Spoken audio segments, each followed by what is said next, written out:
ang iyong sinimulan ay tinatapos mo, Panginoon. Sa araw na ito, Panginoon, alam po namin na ang tahanang ito ay ebidensya ng iyong pagpapala sa buhay nila. Kaya hinihiling namin na ingatan mo, proteksyonan mo ang tahanang ito, bakuran mo ng iyong mga anghel na sa kanila magiging tagapag-ingat. At Panginoon, dalangin po namin si Marcel at si Jonaline, Panginoon, ay patuloy na maglingkod sa iyo at kilalaning ikaw ang kahulugan ng lahat, Panginoon, para sa amin.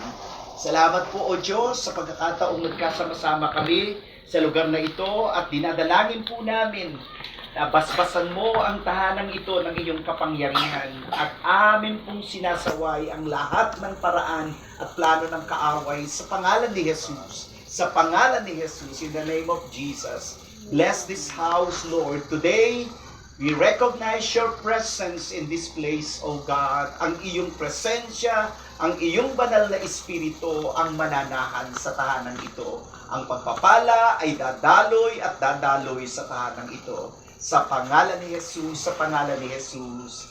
Amen and amen. Muli, Marcel at Jonaline, congratulations. The Lord bless you. Magandang hapon po.